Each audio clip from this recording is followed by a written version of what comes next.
En la clase presencial. ¿Me escuchan? Sí. Sí. Sí. Sin embargo, sí, señor, yo escucho fuerte y claro. ok, parte de la intención es poder abarcar la totalidad de la materia. A ver si me cuentan ustedes sobre todas esas relaciones que veíamos en la clase anterior, principalmente los que trabajan en un ámbito relacionado con las compras, si les parece que es real que se dan todas esas relaciones, si son necesarias o si simplemente es teoría, que podría ser, ¿verdad? Que sea teoría. Sin embargo, ahí en la clase estuvimos viendo varios ejemplos. No sé si alguno de ustedes quisiera contarme sobre si ha logrado percibir la necesidad de todas esas relaciones dentro de los procesos de logística para que haya un buen funcionamiento.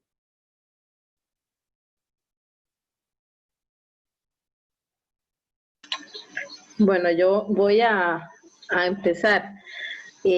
Parece que lo que está escrito en papel debería ser. Voy a poner el caso mío. Carecemos de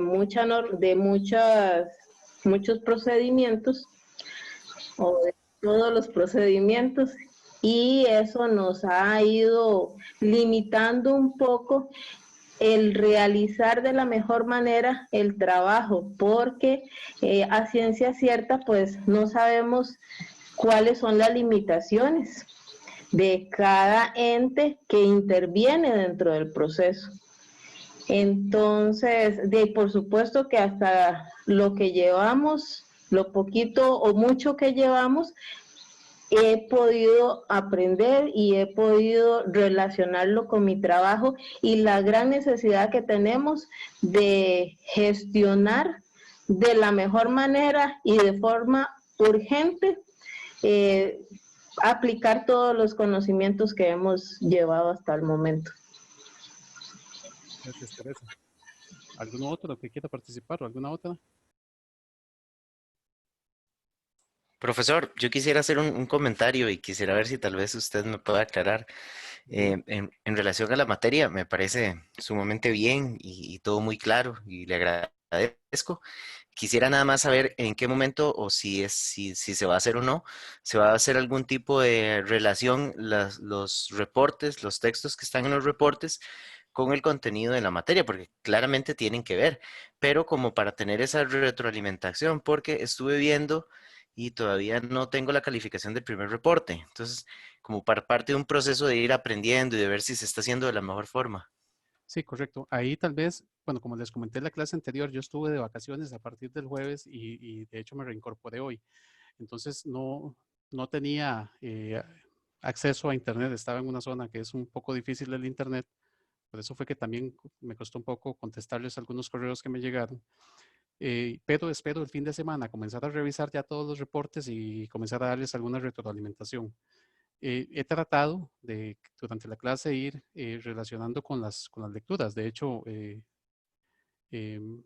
básicamente se ha intentado de que las lecturas se puedan ver en la clase, pero sí, tengo pendiente de darles esa retroalimentación, tanto de los videos como de los reportes. Y como les digo, espero que el fin de semana me alcance para revisar todo lo que tengo que revisar. Muchas gracias. Sí. Ustedes recuerdan, o sea, yo sé que no es parte exactamente del módulo, pero un poco lo que decía Teresa ahora, ¿ustedes recuerdan cuáles son las funciones básicas de la administración? Cuando uno está comenzando a estudiar un poquito de administración, que le hablan de las 5 funciones básicas de la administración. Le voy a soplar la primera, planificar. Planear, organizar, ejecutar, dirigir y controlar. Correcto. ¿Verdad? La segunda, organizar, ¿verdad? Efectivamente, como lo señala Marlon, que es un poco lo que decía ahora Teresa. Es difícil cuando no se tiene una adecuada organización y poder llevarle el pulso a los procesos y poder tomar decisiones correctas. La planificación, como lo veíamos en la segunda clase, es la que me ayuda a decir hacia dónde quiero ir, a dónde quiero llegar. Pero después la organización es fundamental. Y nuevamente, tal y como se lo dije en una de las clases anteriores, yo tengo una percepción de que nuestro ordenamiento jurídico, si bien es cierto, a veces parece bastante burocrático, bastante lento, que a veces se siente uno como amarrado porque no puede hacer algunas cosas. Sin embargo, tampoco se puede quitar méritos. El legislador en general ha abarcado todos los ámbitos que deberían ser necesarios, como también señalaba Teresa, en la teoría al menos, para que la administración pública funcione de manera correcta. Cuando uno se va a revisar la Ley General de Control Interno, que a veces en contratación administrativa no se...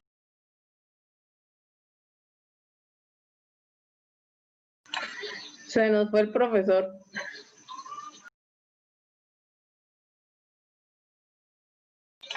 Profe, tiene el micrófono apagado. Perdón, un problemita, no sé qué pasó. Les decía que cuando uno se va a revisar la Ley General de Control Interno, todo el esquema de control de gestión de que propone la Ley General de Control Interno está basado en la preexistencia de una organización clara, bien documentada, sólida, robusta, bien pensada. Y para ello no solo se necesita tener una estructura adecuada, que por lo general se traduce en lo que conocemos como un organigrama, sino que además es necesario que existan procesos y procedimientos claros y ojalá bien documentados, donde se establezcan claramente las responsabilidades. Si eso no se tiene, es difícil poder controlar qué se hace y no solo qué se hace, sino además si se hace bien o se hace mal. Ahorita en la clase de hoy vamos a hablar de algunas teorías de gestión, enfoques modernos, donde se habla de la calidad total. Por ejemplo, para los que han escuchado hablar sobre calidad, la calidad es un simple concepto donde quien gestiona debería tener la posibilidad de medir qué se hace y cómo se hace. Cuando uno se va a revisar modelos como el ISO, por ejemplo, el ISO lo que le certifica a las empresas es que un proceso siempre se hace igual. Puede ser un proceso bien hecho o puede ser un proceso mal hecho, pero siempre se hace igual y se mide, que se logra determinar de manera objetiva que siempre se hace igual. Entonces, cuando se habla de calidad, principalmente se está hablando de cosas medibles, de cosas verificables. Y en la administración pública, si bien es cierto, todavía no estamos tan metidos en ese tema de las ISO y de la calidad, pues sí deberían al menos existir procesos y procedimientos que permitan ir verificando qué es lo que hace la administración, si lo hace bien, lo hace mal, y poder establecer un control y un seguimiento de las diferentes actividades que garantizan la generación de los productos que tienen previstos los procesos. Y ahora lo decía Teresa, ¿verdad? Mucho de lo que se falla es eso, que no se tiene claramente estructurado el proceso de trabajo. Y eso, como les digo, es clave. Creo que les he mencionado varias veces y probablemente se lo voy a seguir mencionando hasta que termine el curso. O sea, yo puedo ser experto en hacer licitaciones, puedo ser experto en hacer carteles, puedo conocerme de memoria la ley de contratación administrativa, pero si los procesos administrativos no están bien estructurados, no se tiene ese paso a paso que me definen los procesos, no se tiene claro quiénes son los responsables de realizar cada una de esas funciones o esas actividades que se incorporaron en el proceso, no se tiene claro cuáles son los tiempos, no se tiene claro cuáles son los subproductos que se deben generar, simple y sencillamente la administración no va a poder ser eficiente. Aunque los carteles salgan perfectos, aunque quien está realizando los procesos de contratación se sepa la ley de memoria, sepa cuáles son los plazos, se sepa toda la teoría de contratación. Esto hay que gestionarlo. Y este curso es introductorio. Tal vez yo sé que algunos de ustedes esperaban hablar más de contratación administrativa, pero aquí lo que se está dando es una pincelada general sobre cómo gerenciar la contratación. Ya posteriormente ustedes van a tener la oportunidad de ir a entrar al detalle de lo que dice la ley, cómo se hacen los procedimientos de contratación. Aquí lo que queremos es dar una visión un poco más general, más gerencial de cómo se debería llevar a cabo el proceso administrativo y entendiendo principalmente toda la interacción que se debe tener al interno de las organizaciones. La contratación administrativa no es un problema exclusivo de las proveedorías institucionales. Necesariamente tiene que existir una participación de toda la organización a nivel interno, ¿verdad? Y también existen una serie de relaciones externas, tal y como lo veíamos en la clase anterior. Sí, Teresa. Estaba pensando en hacerle la siguiente consulta, aún sabiendo de que apenas estamos dando inicio a este curso. ¿Hasta dónde estoy limitada yo como parte de proveeduría a dar criterios? Me refiero a criterios técnicos o criterios legales. Si ya se dieron unos criterios, es mi percepción, tengo que respetarlos porque cada quien es profesional en su área. Y si a mí me dicen que me refiera a esos criterios, ¿qué debo hacer? Okay. Ese es un tema, es un tema complejo, tema complicado, que además ahí entran a jugar otros factores como la cultura organizacional, la claridad que exista sobre los diferentes ámbitos de competencia a nivel técnico, ¿verdad? Porque no solo el nivel técnico es relacionado con las características del objeto de contratación, sino que podríamos estar hablando de nivel técnico jurídico, técnico financiero, ¿verdad? Y puede ser que mucha gente tenga para opinar sobre un tema concreto. Aquí el asunto es quién es la persona competente para tomar las decisiones.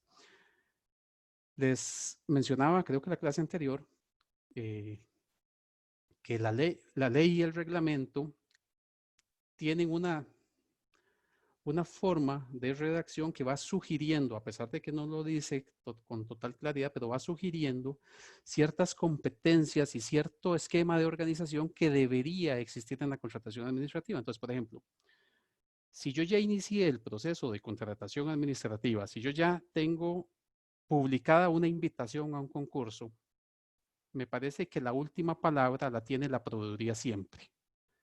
¿Y por qué opino eso? Y eso es una opinión.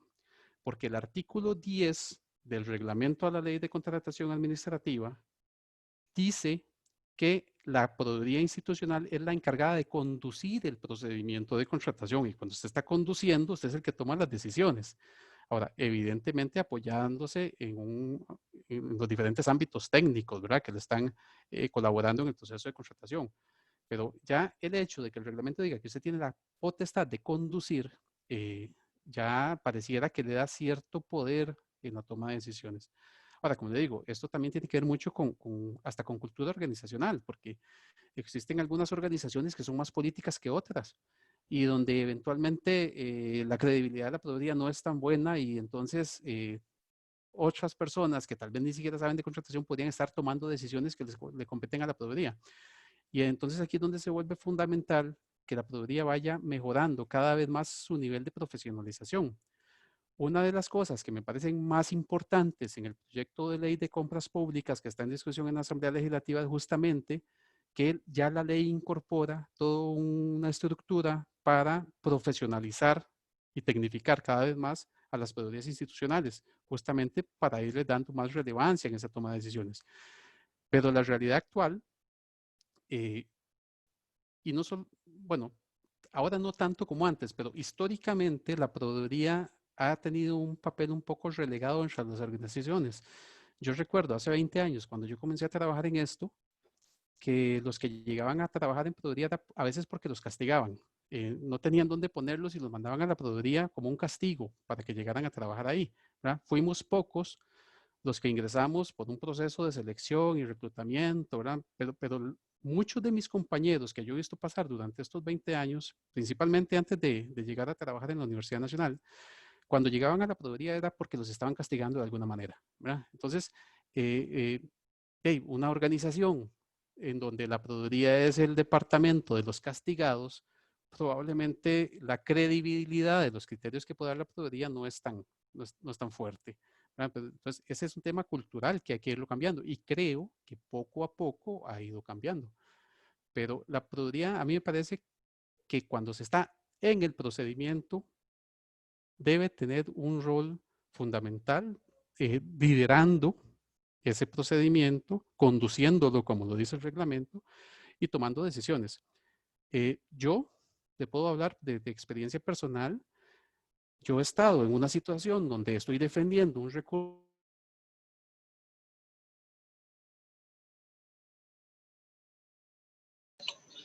Se nos volvió a ir el profe.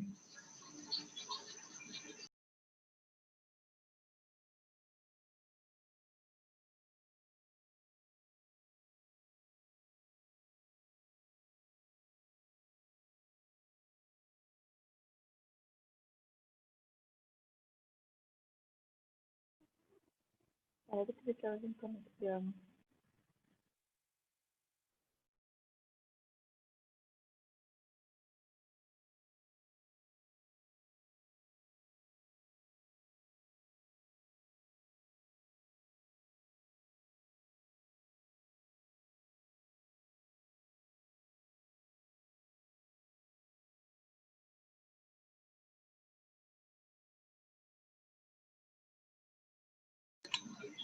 Está sin el micrófono.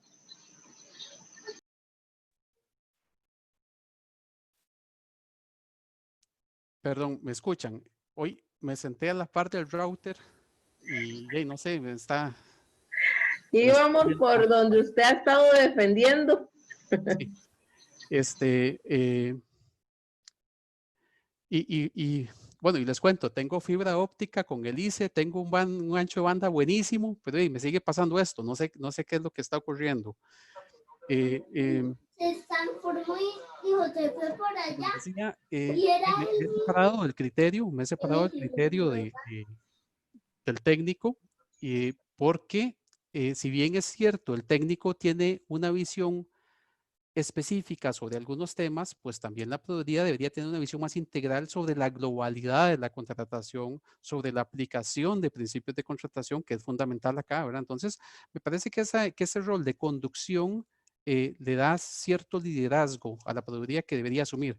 Ahora, claramente eso va a depender también de qué tan capacitado se sienta uno. Muchas veces hay temas que son totalmente desconocidos para uno y tampoco uno, por quererse líder, tampoco puede estar haciendo cosas sobre las que no conoce, ¿verdad? Pero sí, me parece que la Procuraduría tiene que tener ese rol. E incluso pedir segundas opiniones, ¿verdad? Cuando hay un criterio que no parece tan sólido, pues ¿por qué no pedir una segunda opinión para tratar de darle un mayor sustento? Profe, por ejemplo, no soy abogada, pero ¿cómo decir que no estoy de acuerdo en el no refrendo de un contrato porque exponen unos puntos que no tienen razón? Pero el área legal es de mucho respeto, entonces, ¿cómo refutar eso?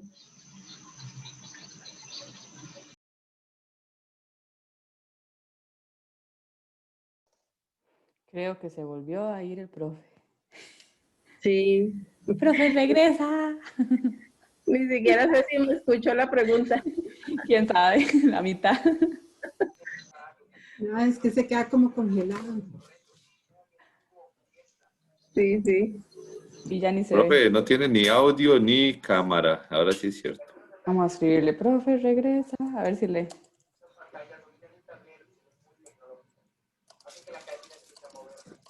Tati. Tati, regrese.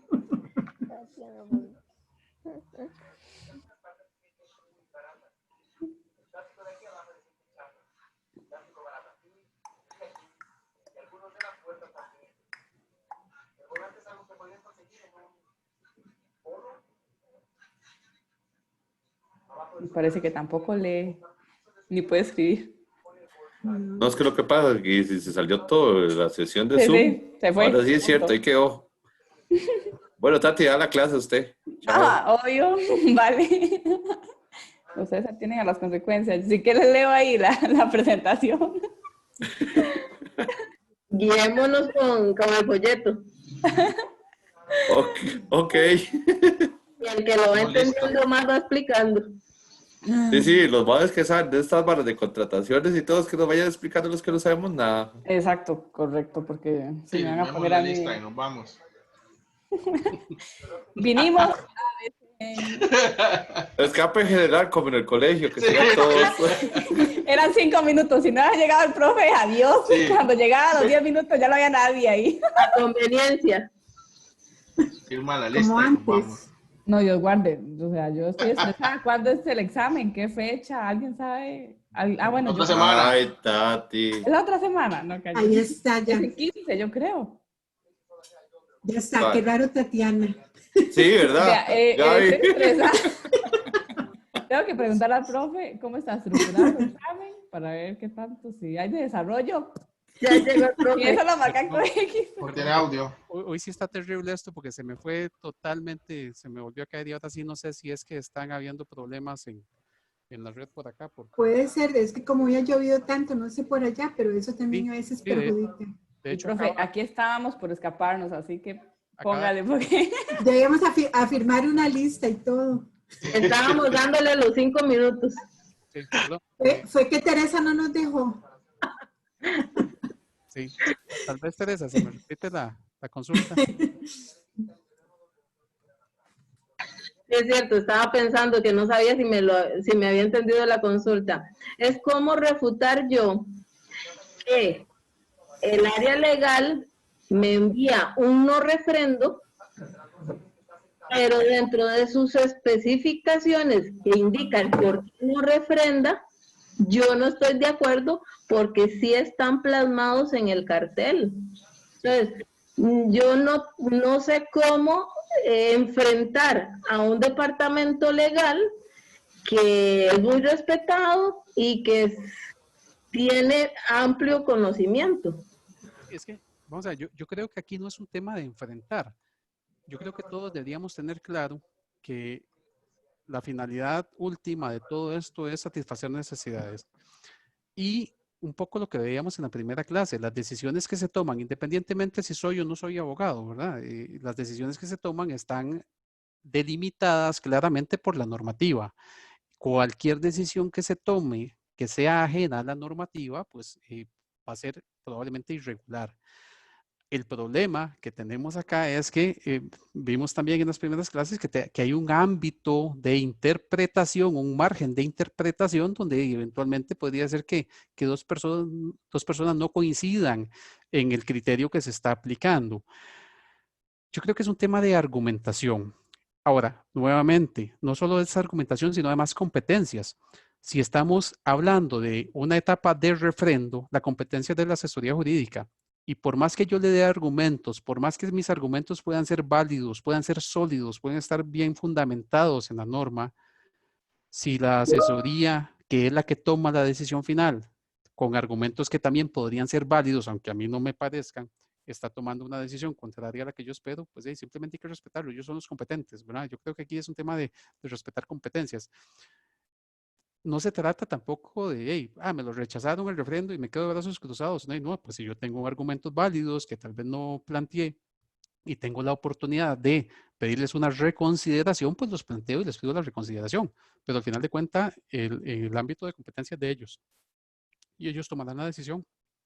Y aunque a veces nos guste, hay que respetarla, ¿verdad? Sí, desgraciadamente,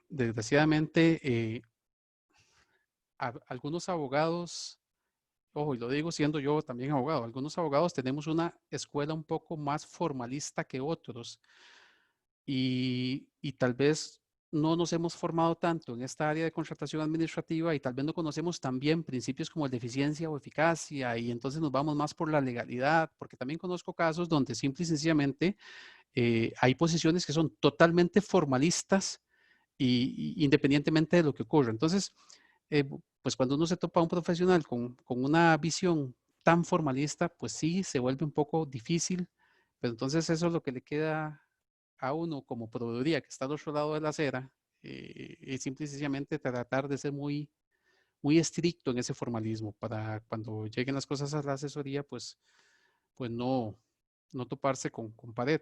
Pero ahí hay un tema de negociación, Teresa, que es inevitable y justamente por eso lo de la clase anterior, la comunicación es fundamental.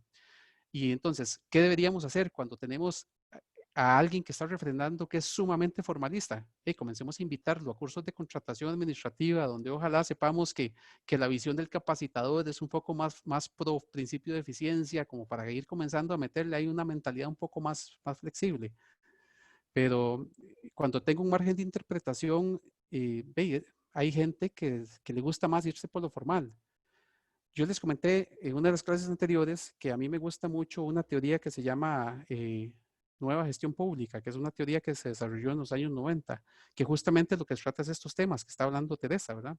Nosotros tenemos dos opciones siempre, o ser burocráticos en el mal sentido de la palabra, ser totalmente cuadrados, ser totalmente apegados a la literalidad de la norma, ¿verdad? Sin mucho margen de interpretación.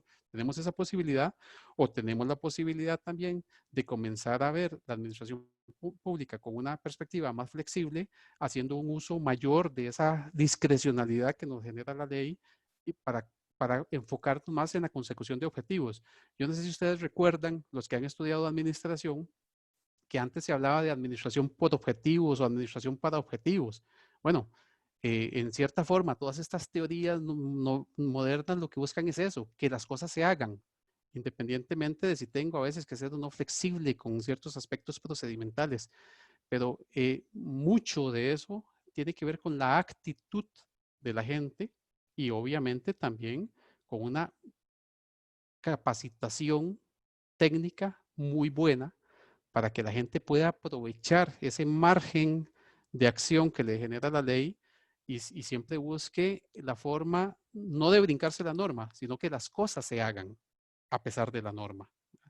Porque la norma no es blanco y negro nada más, siempre hay un margen ahí. Y mucho de ese margen, de poder utilizar ese margen, está en tener iniciativa, buena capacitación y querer que las cosas sucedan. Básicamente es eso. Yo creo que todo se puede hacer en la administración pública apegado a la norma. Es cuestión de planificarlo bien, organizarlo bien y justificarlo bien. Siento que la Contraloría desde ese informe del 2009 se abrió mucho para que las cosas fluyan, para que las contrataciones fluyan, para que si un expediente o un proceso se tiene que devolver, se devuelva desde el momento en que hay que se subsanen las cosas y no cerrarlo por cerrarlo, no paralizarlo, no dejarlo hasta ahí, sino eso es lo que yo pienso y eso es lo que he entendido desde ese informe del 2009 de la Contraloría. Todo es eficiencia y eficacia.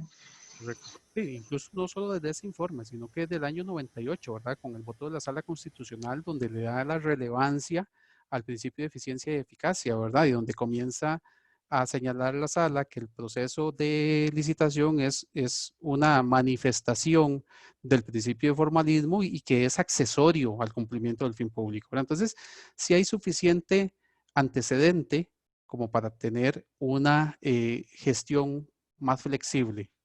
Ahora, no es fácil, no es fácil. Cuando usted interpreta, cuando usted es flexible, está asumiendo riesgos. La forma más fácil de gestionar es amparado a la literalidad de la norma, porque usted ahí no se expone, usted simple y sencillamente se trabó la administración, pero no es su problema. Desgraciadamente esa es la visión que muchas personas tienen, no solo en contratación administrativa, sino en general en la gestión pública. La forma más fácil de gestionar, entre comillas, porque al final lo que se hace es paralizar a la administración, sin meterse en problemas, es apegándose a la literalidad de la norma.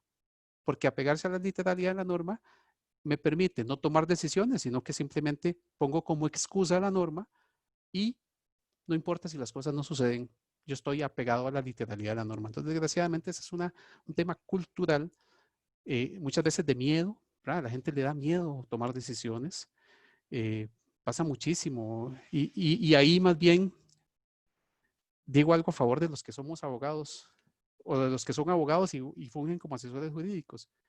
Hay prácticas en muchas administraciones públicas donde nadie mueve un dedo si no le pregunta primero al abogado y prácticamente esperan a que el abogado le diga qué hacer. No, es que el abogado es un asesor, el abogado no es un tomador de decisiones.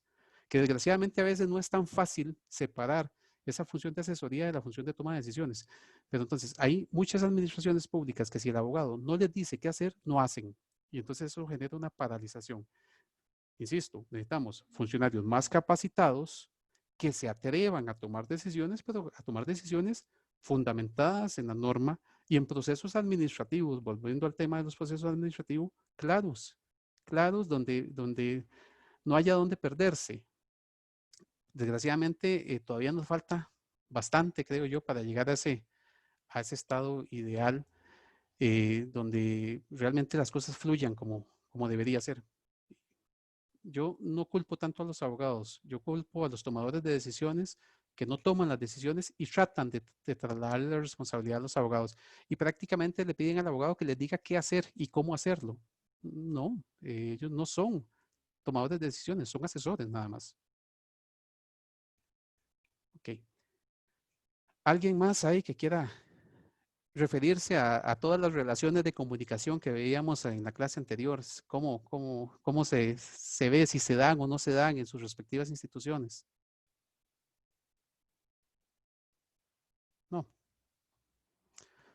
Bueno, entonces continuamos con la clase de hoy. Para hoy teníamos el tema de los enfoques modernos de gestión pública. Vamos a ver algunos, claramente no hay tiempo para verlos todos.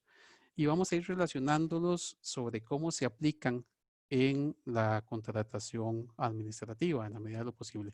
Igualmente, si tienen dudas, me van interrumpiendo, ¿verdad? Para aclarar, si quieren comentar algo, alguna experiencia que ustedes han tenido, donde dicen, mira, sí, yo esto lo he aplicado, ¿verdad? Entonces, ahí me van interrumpiendo. Voy a quitar el video para tratar de que no se pegue esto. Ok. Bueno, hace varios días les vengo hablando del famoso Pareto. Les comentaba que a mí me encanta esta herramienta porque ayuda muchísimo a enfocarse sobre qué es lo importante y no lo urgente.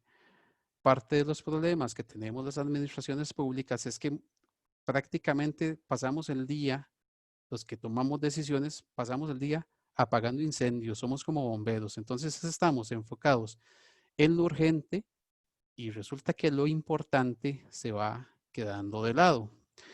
Y aquí les voy a poner un ejemplo muy de contratación administrativa que me parece que a algunos podría estarnos pasando y que está relacionado también eventualmente con la toma de decisiones en la que me ayuda Pareto. Si yo soy una institución, vamos a poner el caso de seguridad pública. No digo que sea un ejemplo real, es simplemente para poder nombrar a alguien. Además, yo sé que está el compañero ahí que si estoy diciendo alguna barbaridad me puede corregir en cualquier momento, no hay ningún problema. Digamos que seguridad pública. Aquí lo estoy grabando, profesor. Excelente. Digamos que seguridad pública tiene una situación en la cual, por un tema de diferentes grupos ocupacionales o lo que sea, resulta que tiene que comprar, no sé, 50 tipos diferentes de uniformes. Y ante esa situación, la institución ha venido acostumbrada a que cada una de esos diferentes grupos gremiales se ve como islas, cada quien gestiona de manera independiente y entonces la proveeduría pasa todo el año haciendo compras de uniformes, ¿verdad? Porque tiene que hacer como 20 contrataciones diferentes.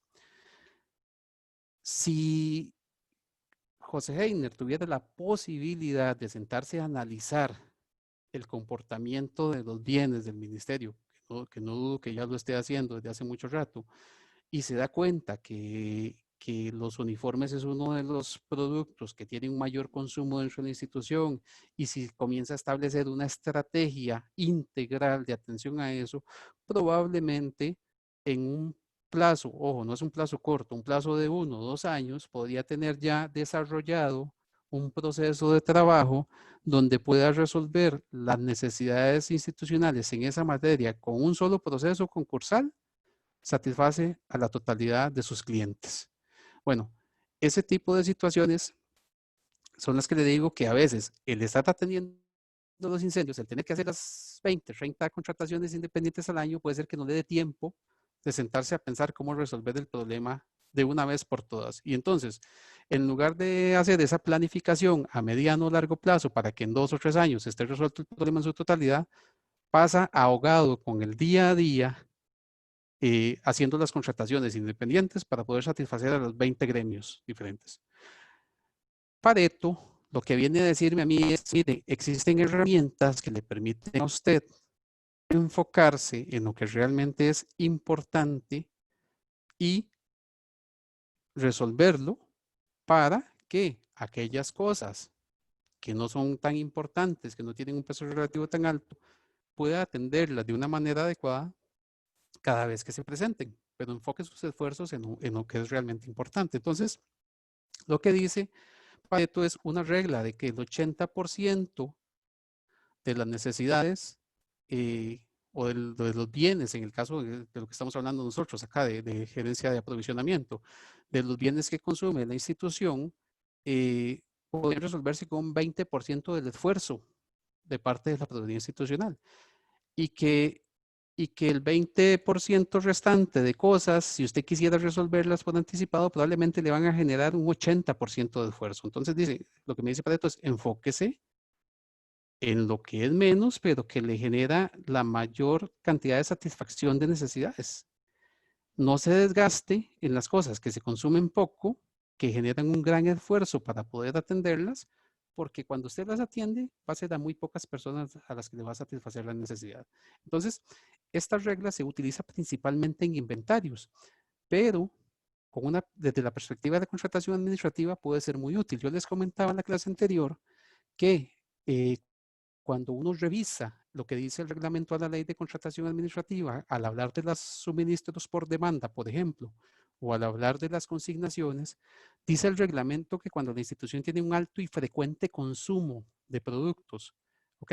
¿Cómo determina usted si un consumo de productos es alto y frecuente? Conozco casos de instituciones públicas que han hecho contratos de suministro por demanda que en términos de un año no han consumido una sola unidad del producto que tienen en el contrato. ¿Qué significa eso? Que no hubo un análisis de si realmente esos productos que se incorporaron en el contrato eran o no eran parte de ese 20%, de esos pocos vitales que son productos claves para el funcionamiento de la institución. Si no hubo ese análisis, lo que hice fue perder tiempo,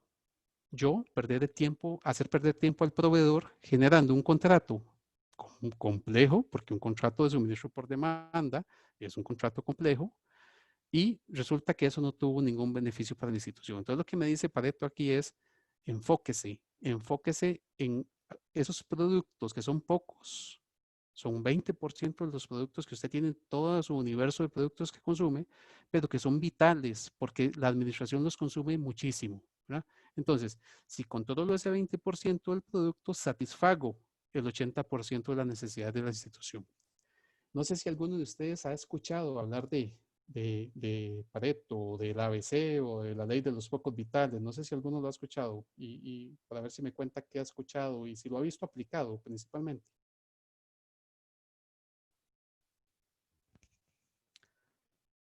¿Le pregunta alguno democráticamente o...? Profesor, Sí. Andrea, le habla Andrea. Sí. Yo trabajé muchos años en la industria privada, ¿verdad? Y bueno, me pasé al público, ¿verdad? En realidad todo este tema, ¿verdad? Del Pareto se integra a toda la metodología de trabajo, ¿verdad? Que es el proceso de mejora continua. En la industria privada se usa muchísimo para la resolución de problemas, ¿verdad? Y porque definitivamente se busca optimizar, eficientar los procesos. Entonces el Pareto es el día a día, no solo eso, la industria privada pues no solo ha avanzado en eso, sino que se ha comprometido a que haya personas certificadas, ya sea Yellow Belt, Green Belt, Black Belt, Master Black Belt, que conocen muy bien las metodologías de trabajo, que pueden aplicar un Pareto y usar otras herramientas de mejora continua para la solución de problemas. Sin embargo, y era lo que yo le quería explicar, yo en la industria pública he tenido realmente mucha desilusión porque no se utilizan metodologías estructuradas para la resolución de problemas. Al menos donde yo trabajo, a pesar, bueno, el Banco Central tiene cosas increíbles, porque eso no se puede meditar, pero al menos en mi pequeña área de trabajo no existe una integración, ¿verdad? Multigrupal, donde tengamos espacios, grupos Kaizen que podamos hablar, que podamos análisis de datos, explosión de datos, que podamos pues, pensar en algún Pareto.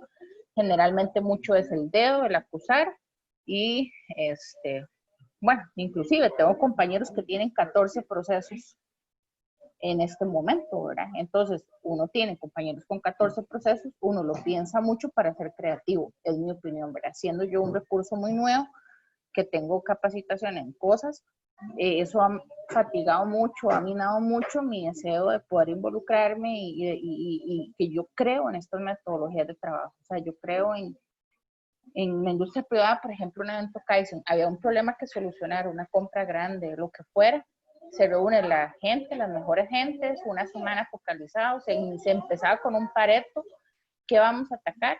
Y en una semana se lograban cosas increíbles, ¿verdad? Y así evolucionan las empresas muy exitosas. Lo que pasa es que, por ejemplo, en una de las primeras reuniones que yo tuve con mi director, lo primero que se habló fue que lo de la industria privada a mí no me interesa. Aquí hacemos las cosas diferentes. Perfecto. Correcto. Entonces, pienso que, lamentablemente, aunque yo comparto mucho todas estas ideas y que yo pienso que es el camino, porque lamentablemente no hay otra forma de que se puedan hacer las cosas mejor, que es desafiarse a uno mismo y analizar uno, ¿verdad? Lo que está pasando sistemáticamente. No hay cabida para mí dentro de las estructuras. Pues creo que tal vez el cambio generacional, no sé si eso va a ayudar un poco, o no sé si todas las industrias son iguales, pero por lo menos mi experiencia ha sido esa. Yo lo único que aplico, y un día esto le decía a un compañero mío, es la organización del tiempo, tratar de hacerlo de alto impacto, hacer un Pareto siempre con lo que genera alto impacto en lo que yo puedo aportar, para que sea lo más, digamos, aprovechar lo mejor mi recurso, ¿verdad? Que es lo que le estoy dando a la gente en retribución de mi salario, ¿verdad? Que no todos los empleados públicos pues somos vagabundos, sino que algunos queremos trabajar realmente. Sí. Eso sería. Yo creo que casi todos los empleados públicos trabajamos mucho. El problema es que tal vez no trabajamos ordenadamente y los efectos de ese trabajo muchas veces no se sienten, justamente porque muchas veces usted está técnico a la hora de trabajar. Y uno entiende que hay ámbitos donde no son técnicos, sino que son políticos, pero los que estamos en el ámbito técnico deberíamos poner atención a todas esas teorías, que sí, claramente, la mayoría de ellas están diseñadas para el sector privado, no para el sector público, pero sí se pueden adaptar. Y ese adaptarlos claramente lleva un esfuerzo Porque se está extraordinario. un poco cortado. ¿Se escucha cortado? No Voy a sé. quitar el video. Que les decía que casi siempre todas esas teorías están diseñadas para el sector privado y entonces cuando usted las quiere utilizar en el sector público tiene que hacer adaptaciones, que son adaptaciones muchas veces muy complejas, pero sí es posible realizarlas.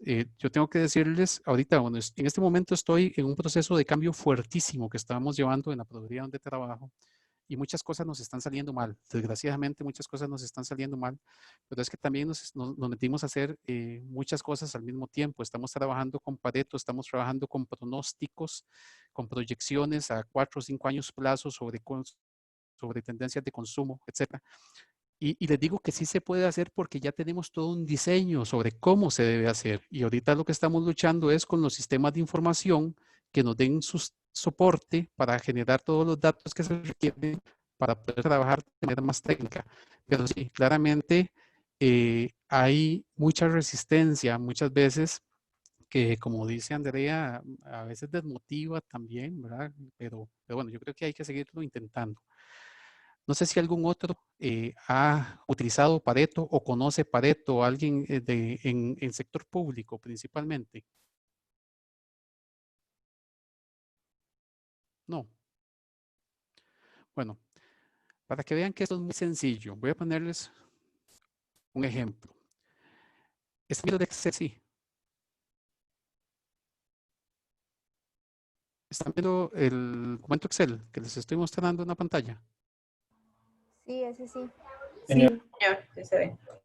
Vamos a suponer que la institución pública X tiene estos 23 productos dentro del universo. Digamos que el universo de los bienes o servicios que adquiere esa institución son esos 23 productos nada más. Entonces, aquí comenzamos con el primer problema que tiene que resolver una institución pública para poder aplicar esos criterios. Una institución pública que quiera aplicar criterios técnicos, estadísticos, porque al final de cuentas esto es estadística, para tomar decisiones, necesita tener estructurados un catálogo de materiales donde estén reflejados, o un catálogo de bienes y servicios donde estén reflejados la totalidad de las cosas que se adquieren. Que en eso, ahorita, todos los que trabajan con SICOP, ya el mismo SICOP debería ser una herramienta que le permita tener esa catalogación de los materiales o los bienes y servicios que se adquieren. Entonces, suponiendo que este Excel es la totalidad del universo de bienes y servicios que compra la institución pública X, bueno, yo ya tengo lo primero que necesito para hacer un Pareto, que es el insumo de que compro. Aquí está el nombre de los artículos en la columna B con una codificación que está en columna A. Ese código es un identificador de cada uno de esos productos.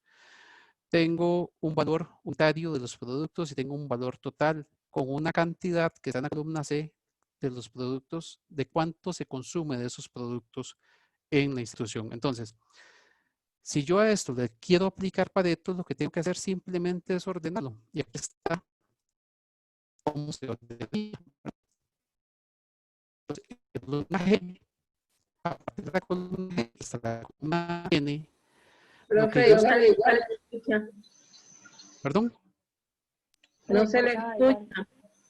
Que repita, porfa, cuando se pasó a la otra hoja. A partir Ok, de ahí, perfecto. ¿qué fue lo que dijo?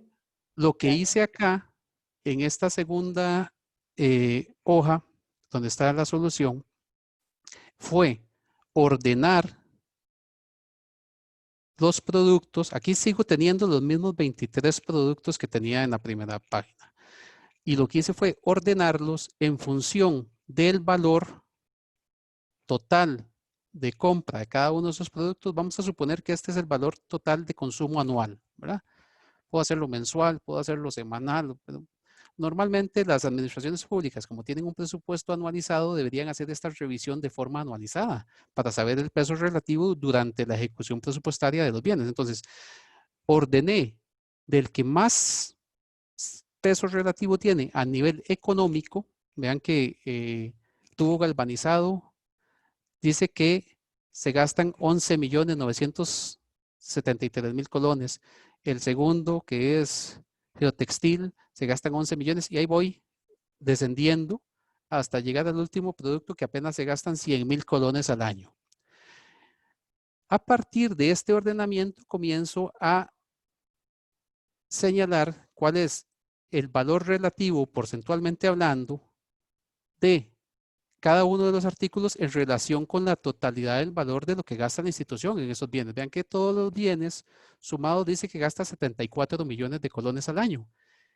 Quiere decir que este tubo galvanizado es el 16.15% de ese monto relativo.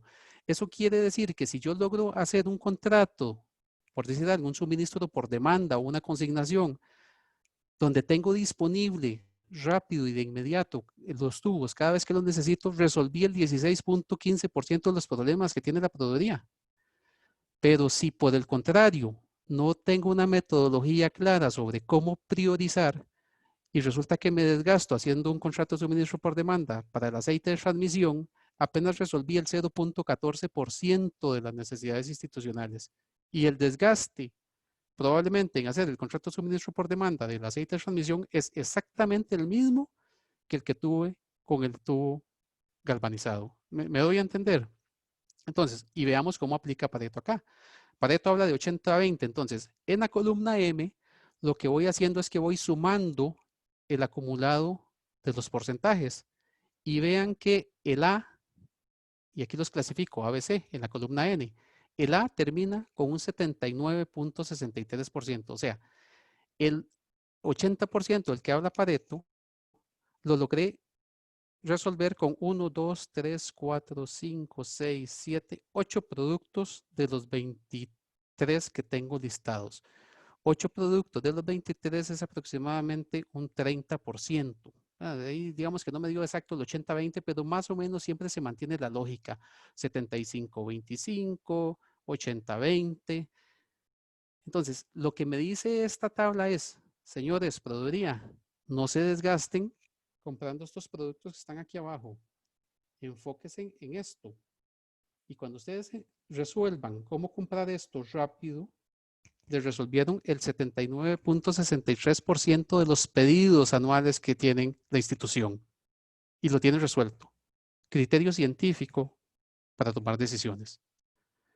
Normalmente lo que ocurre en el año 2008, cuando se comenzaron a hacer contratos de suministro por demanda, las instituciones se volvieron locas haciendo contratos de suministro por demanda de cualquier cosa. Y muchas instituciones hacían contratos de suministros por demanda de cosas que eran irrelevantes a nivel de consumo institucional. Y como consecuencia lo que se generaba es una desconfianza de los proveedores. Muchas veces hasta proveedores terminaban teniendo pérdidas económicas significativas, ¿verdad? Porque ellos se preparaban para un alto consumo de la institución y resulta que la institución no consumía. ¿Por qué? Porque no se aplicó un criterio técnico para tomar decisiones. ¿Queda claro el uso de la herramienta? Esto, así de simple, esto es un Pareto. Sí, sí. Sí, entendido. Ahora, como les digo, Sí. básico, tener catálogos de bienes y servicios y poder tener el dato, el control de qué se consume. Igualmente yo esto lo puedo, aquí, por ejemplo, este ejemplo, valga la redundancia, lo hice por el monto, pero yo podría hacer exactamente el mismo ejercicio por la cantidad de productos y el resultado probablemente va a ser muy similar. Entonces, yo podría tomar el catálogo de egresos del Ministerio de Hacienda. No sé, creo que ya lo habíamos conversado. El catálogo de egresos del Ministerio de Hacienda tiene 3 partidas que se utilizan en la administración pública, básicamente para compra de bienes y servicios, que es la partida 1, que se refiere a servicios, la partida 2, que se refiere a materiales y suministros, y la partida 5, que se refiere a bienes duraderos. Para las instituciones que hacen obra pública, probablemente se aplican un Pareto. El A siempre va a ser obra pública. ¿Por qué? Porque es una partida muy pesada, donde generalmente se hace una inversión muy grande. Entonces, para que la herramienta sea más efectiva, yo podría tomar la decisión de aplicarle Pareto por partida presupuestaria. Entonces, le aplico un Pareto a los servicios para ver cuáles son los servicios que tienen una mayor demanda en la institución y entonces les doy una importancia diferente a ciertos servicios que tienen mucha demanda. Por otro lado, le aplico un Pareto a los materiales y suministros y por otro lado, le puedo aplicar un Pareto a los bienes duraderos. E incluso en los bienes duraderos yo podría separar lo que es obra pública de lo que es equipamiento, ¿verdad? Para no generar distorsiones, porque si meto, como les decía, la obra pública con todos los demás bienes, probablemente el Pareto me va a salir distorsionado porque la obra pública tiene un peso económico muy fuerte dentro de la institución. En las municipalidades, por ejemplo, dedican muchos recursos a carreteras. Eso ni siquiera hay que hacerle un Pareto. Claramente eso tiene una incidencia ahí especial dentro de los procesos de compras, pero no necesariamente se puede estandarizar, que ese es otro elemento. Yo puedo hacer este ejercicio en el tanto tenga algún nivel de estandarización de los bienes. Porque si yo digo, bueno, obra pública, sí, pero es que a veces una obra tiene ciertas características, a veces tiene otras características. Bueno, en ese caso, como no tengo artículos estandarizados, no le puedo aplicar esta lógica de Pareto. Entonces, un poco lo que les dije en la clase anterior, tampoco es que yo me voy a casar con una teoría y voy a pretender que toda la solución de la gestión administrativa está en esa teoría. No, eso no es cierto, ¿verdad? Puede ser una herramienta que me ayude a resolver algunos problemas, pero hay temas donde simple y sencillamente ese enfoque no aplica, ¿verdad? Porque tiene condiciones particulares. Sin embargo, eso no significa que no pueda ser valiosa para ir resolviendo otro tipo de problemas. ¿Preguntas sobre esto? Profe John, está muy bonita esa imagen y esa técnica de Pareto, ese enfoque moderno. Para estas líneas, digamos, para las que nos dan la gran demanda que tenemos en una proveeduría. Podemos hacerlo, como dice usted, por demanda, y esa por demanda podría ser por varios años. La duda que tengo ahorita es, yo siempre lo había trabajado de una forma y hoy precisamente me di cuenta de un colega que lo hace diferente. Los que trabajamos con presupuesto público tenemos límites de contratación, que son los que indica la Contraloría General de la República en febrero. Una por demanda de varios años, por decirle algo, con tope a 4 años, yo tengo que tomar el límite presupuestario de este año para todos los 4 años, o cada año tiene su límite. Ok, aquí voy a adelantarme a la última clase que les iba a hacer una mención general sobre este tema de las modalidades de contratación, pero además probablemente me voy a meter en lo que van a ver en el módulo 3. El contrato por demanda, según lo que establece la ley, debería hacerse siempre por licitación pública. A partir del año 2008, ante una situación particular que se dio con el Banco Nacional de Costa Rica, donde utilizó el contrato por demanda en una licitación abreviada, bueno, alguien impugnó el cartel de la licitación y la Contraloría, cuando analiza el cartel y analiza los argumentos que le plantea el banco, resuelve que en aplicación de los principios constitucionales de la contratación administrativa, a pesar de que la ley expresamente dice que hay que utilizar la licitación pública cuando se hace un contrato por demanda, la Contraloría interpreta que es posible que la administración se autolimite digamos, en cuanto a poner un techo presupuestario a un contrato de suministro por demanda. Esto lo que viene a generar es lo que señala Teresa, que si yo hice un procedimiento de contratación diferente a la licitación pública para generar un contrato de suministro por demanda, puede ser una licitación abreviada o incluso podría ser una contratación directa de escasa cuantía, lo que me va a generar es que en el momento que yo alcance el monto que estaba definido para esa institución como límite para utilizar el tipo de procedimiento que decidió, en ese momento el contrato se tiene por terminado.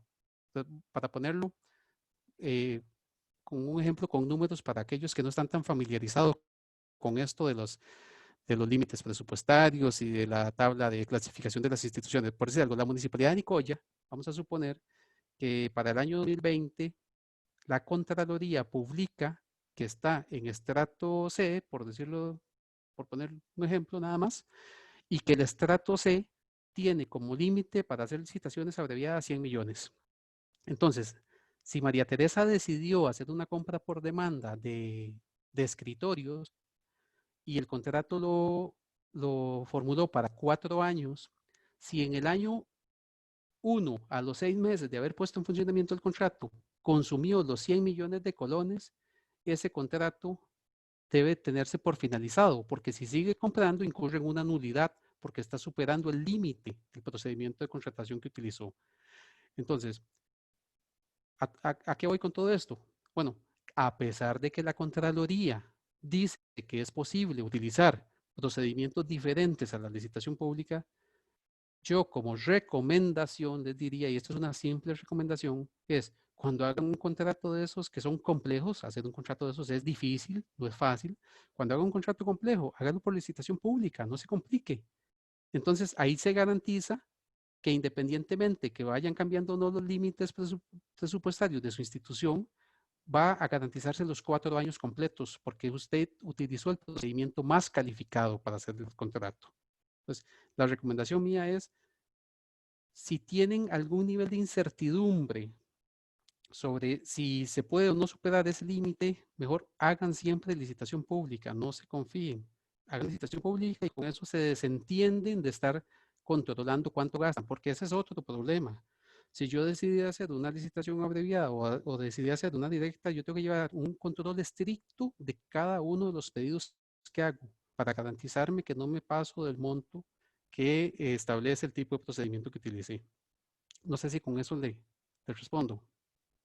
Sí, entendido. Así lo veía yo, pero resulta que hoy leí un cartel donde hablaba, palabras más, palabras menos, de que el límite era una contratación directa, pero decía que el límite iba a cambiar año con año. O sea, que le ponía tope a cada año de los 4 que se suponía iba a ser la contratación. Sí, claro, porque imagínese que si usted saca hoy la licitación siendo estrato B con un límite de 150 millones y el otro año cayó a estrato C y ya su límite es de 100 millones, tiene que llevar ese control, ¿verdad? Entonces eso hace complicadísimo el manejo de esa licitación. Pero si usted hizo una licitación pública, usted se desentiende de ese control. No le interesa el cambio de los límites porque ya usted hizo el procedimiento más calificado. Sí, sí, entendido. Muchas gracias.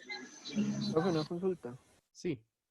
¿Y qué pasa si usted saca una licitación abreviada y al otro año baja de estrato y se pasa de ese contenido? Hay que terminar el contrato.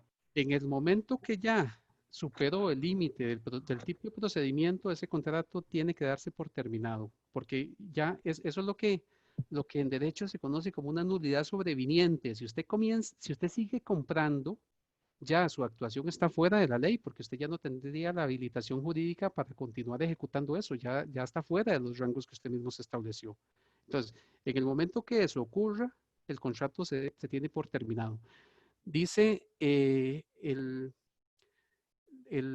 que es el artículo 211, no estoy muy seguro si es ese, pero creo que es el 211 del reglamento, que los contratos se terminan de manera normal por el acaecimiento del plazo, por la entrega del objeto. Cuando usted llegó al límite, se entiende que ya el objeto está entregado. Usted mismo se puso un techo y ese techo tiene que estarlo controlando constantemente. Entonces, lo que tendría que hacer es dejar de hacer pedidos y dar por finalizado el contrato. Lo cual además no le genera ningún perjuicio al proveedor, porque el proveedor él conoce también el ordenamiento jurídico y él tiene que saber que existía esa limitación en cuanto al límite de gasto en el momento que usted decidió hacer una licitación abreviada o una contratación directa. ¿Estamos? Profe, y eso es aunque no se haya ejecutado ese monto, sino aunque se haya ejecutado tal vez la mitad de lo que se tenía como límite presupuestario, una vez cambien los bordes de la Contraloría y si usted cae un estrato más bajo, tiene que terminar el contrato. Correcto, Okay. porque si no su procedimiento, su contrato se vuelve nulo por haber utilizado un procedimiento que ya no es acorde. Ok, gracias. Ok, si gusta hacemos el receso en este momento. Nos vemos en 5 minutos, ¿les parece? De acuerdo. Bueno, le puedo hacer unas preguntas ahí por el chat sobre el examen y ahí me las escribe para que le queden a los chiquillos. Sí, claro. Gracias. Bueno.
Fabián, si gusta me va comentando el tema. Profe, ¿todo bien? Bien, por dicha. Profe, ¿tengo la opción de compartir pantalla? No. El administrador ilustrador es Rafael, entonces no sé, pero inténtelo a ver. A ver. Sí, sí. Santo. Yo le puedo dar, ya se lo habilito. Gracias. Si quieres lo intenta. Ya voy, un toque nada más para abrir el trabajo.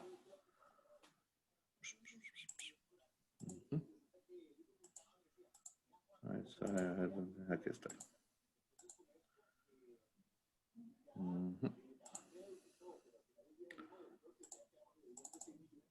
Profe, ¿lo puede ver ahí? Sí, correcto. Ok, profe, es que digamos, nosotros como te había comentado lo del PJ, digamos, aquí tenemos la reseña histórica, que ahí está un toquecillo larga, pero tratamos de, ahí voy a tratar de cortarlo un toque. Eso hay que resumirlo, sí.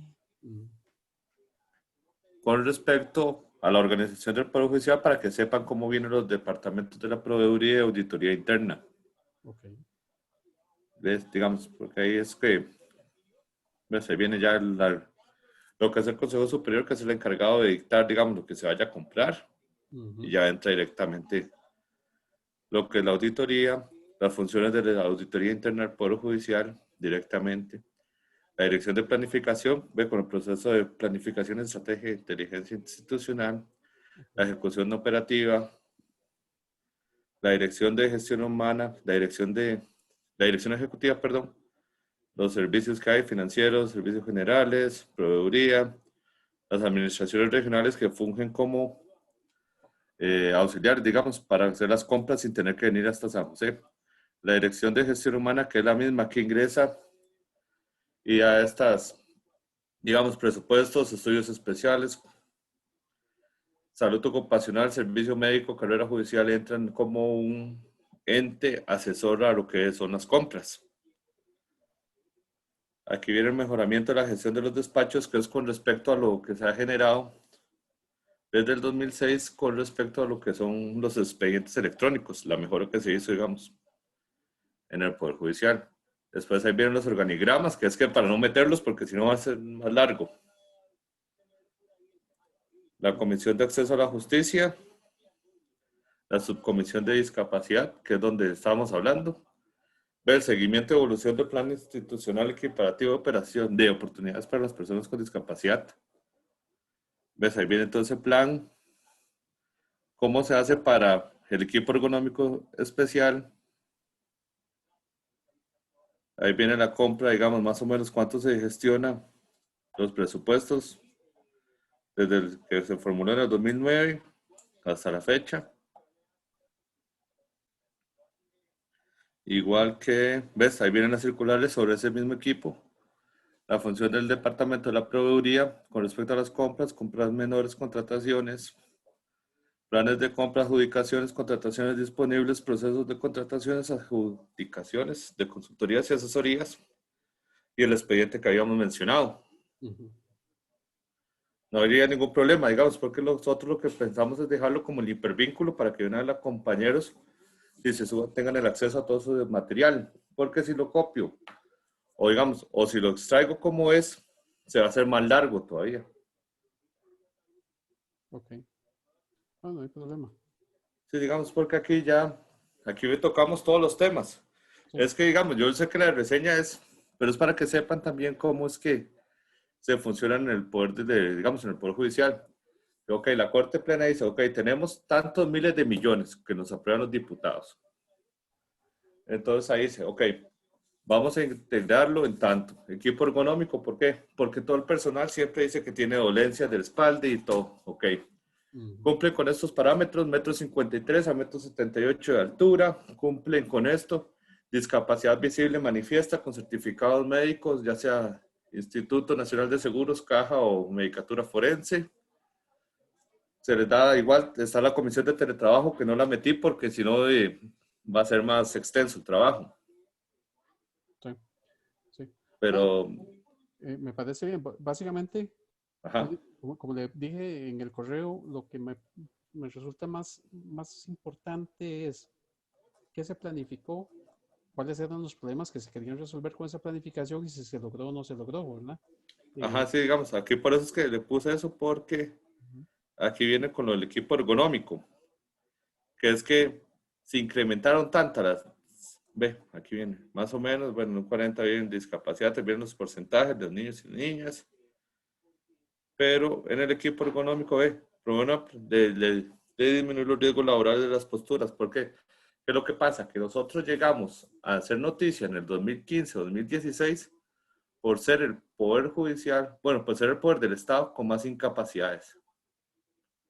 Nosotros nos sacó un reportaje de La Nación, que toda la gente es incapacitada por malas posturas.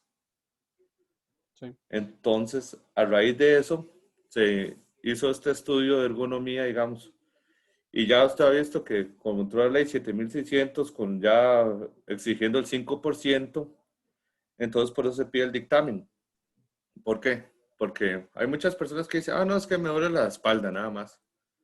Pero usted tiene que tener un dictamen que lo certifique. O el CONAPTIS, en su defecto, que te certifique y te da el carnet. Ya con eso es más que suficiente para nosotros poder gestionar, hacer la compra de una vez del equipo. Okay.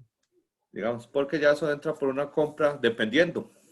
Si es solo una persona en el despacho y si el valor es menos de 200,000 colones, digamos, una silla que se ocupe para una persona con alguna discapacidad motora, se compra una vez de caja chica. Se habla con la administración del despacho, la administración que corresponda, ya sea regionalmente o en San José, y se compra una vez. Si ya son varias personas que por un estudio ergonómico integral quieran satisfacer las necesidades, sí lleva un proceso más tedioso porque es una compra que sí entra por el departamento de proveeduría directamente. Ok. Sí, sí, claramente ahí cuando es algo muy básico, pues se aprovecha la figura de la caja chica, que para eso es, además, y es algo poco significativo a nivel económico, no tiene sentido pasar por todo un proceso. Sí, ¿no? Y esto ustedes lo tienen en un contrato por demanda y eso ingresa al almacén institucional y además, y me imagino, Okay. lleva todo Digamos, nosotros lo que lo manejamos es de la siguiente manera. Hacemos sacamos la licitación de especificaciones de silla con ángulo de giro de 40 grados, digamos, con ángulo de giro de 45 grados, pistón doble, con reposabrazos, con todo, para un peso de tanto a tanto. Digamos, porque la silla ergonómica que yo uso llega hasta 140 kilos. Pero hay una silla que hay más robustos que uno, que tienen que ser más de 140 kilos para arriba. Tienen que ser más anchas porque el tamaño del estómago o la circunferencia del estómago no les da para poder entrar en los mismos reposabrazos que tienen. Por eso se piden con diferentes ángulos de giro, se piden con diferentes ¿cómo te digo? Características para poderlas. Tiene que ser adecuado a la persona, claramente. Sí, porque igual las de 1,56 m es por el tamaño más bien chiquitito, que se les da a ellos un reposapiés para que la posición del pie pueda llegar acorde a la silla. Ok. No, pero está bien, me parece bastante bien. Ok. Sí, genial, genial. Está bien pura ya, profe. Muchas gracias. Ahí, sorry por molestarlo por los correos, pero yo mejor no hablo porque si no, no me va a entender. Sí, de acuerdo, no hay ningún problema. Ok, voy a quitarme compartir pantalla. Con las preguntas, bueno, ya ahí le puse lo primero. Yo al programa le hice un pequeño ajuste de último momento y lo incluí en la presentación, pero no lo incluí en el documento escrito. Entonces, lo que vale en cuanto a la evaluación es lo que está en la presentación, donde el examen vale un 25%. Si ustedes revisan, lo que no estaba incluido en el otro documento es los videos que ustedes han hecho. Entonces, eso me obligó a ajustar un poco todos los porcentajes. Con respecto al examen, la idea del examen es que lo hagan de manera sincrónica. Eso se subiría a la plataforma. Todavía no lo he diseñado, pero yo esperaría que sea un examen con un tiempo máximo de 2 horas. No es nada complejo. Aquí la intención no es hacer sufrir a nadie con exámenes. ¿Qué entraría en el examen? Lo que vimos en la clase, básicamente lo que está en la presentación y lo que hemos discutido en clases. Es muy probable que algunos de los ejemplos que he utilizado para explicarles algunos conceptos puedan salir en el examen, ¿verdad? De alguna manera. Entonces, básicamente lo que hemos visto en clases.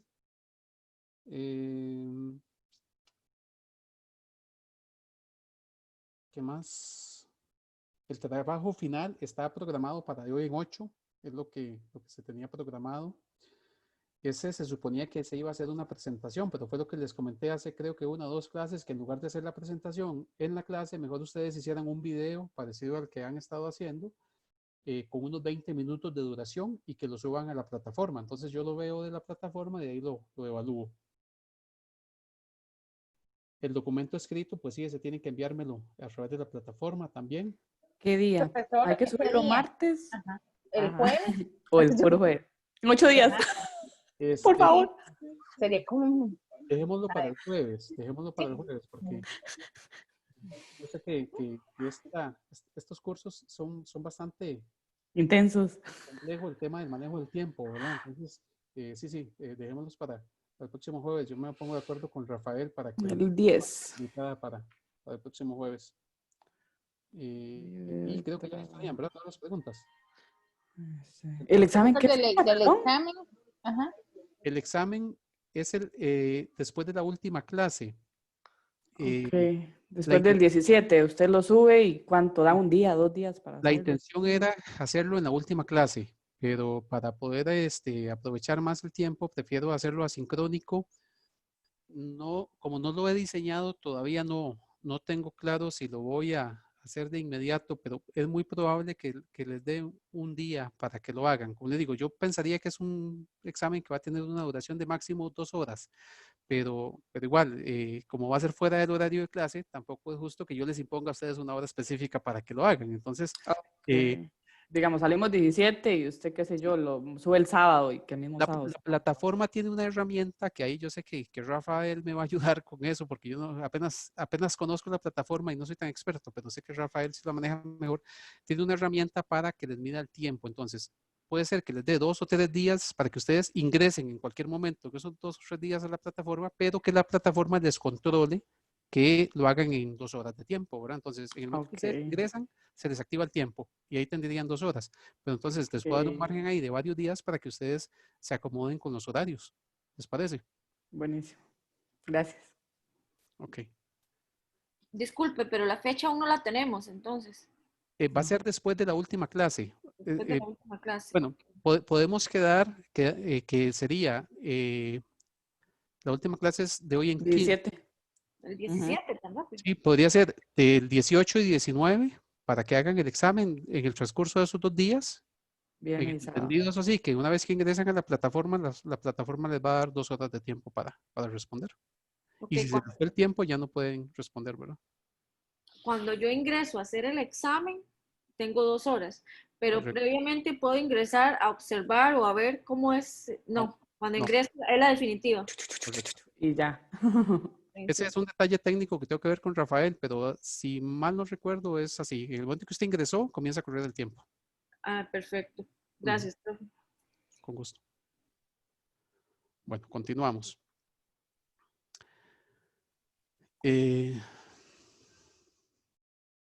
Ok, bueno, ya habíamos visto rápidamente lo que es Pareto. Otro enfoque que es el mejoramiento continuo. Ese es otro enfoque gerencial. Básicamente, el mejoramiento continuo lo que hace es utilizar varias herramientas de gestión o varios enfoques de gestión, calidad total, ISO, rediseño de procesos, justo a tiempo, ¿verdad? Etcétera. Y lo que busca es estar revisando constantemente lo que se hace, cómo se hace, cuáles son los productos que se generan y estar constantemente revisando eso para mejorarlo. Igualmente ahí se puede incorporar herramientas para ir a monitorear externamente qué se está haciendo, ¿verdad? Yo les decía, el benchmarking, por ejemplo, es una herramienta sumamente importante, valiosa. Creo que yo les conté que el Banco Nacional es una de las instituciones que está justo a tiempo y la comenzó a aplicar desde el año 2000. Bueno, en el año 2011, nosotros, la Universidad Nacional, decidimos ir a revisar el modelo del Banco Nacional, nos reunimos con la Procuraduría del Banco Nacional y con algunos funcionarios del banco para que ellos nos contaran la experiencia, nos explicaran qué habíamos hecho, y a partir de ese momento copiamos el modelo, le hicimos algunas adaptaciones para que funcionara en nuestra organización, y del 2013, que fue cuando salió la primera licitación, a la fecha hemos venido utilizándolo y ha sido bastante exitoso, ¿verdad? Donde incluso, solamente por darles un dato de referencia, en el 2013, que fue cuando se adjudicó el primer contrato, la institución manejaba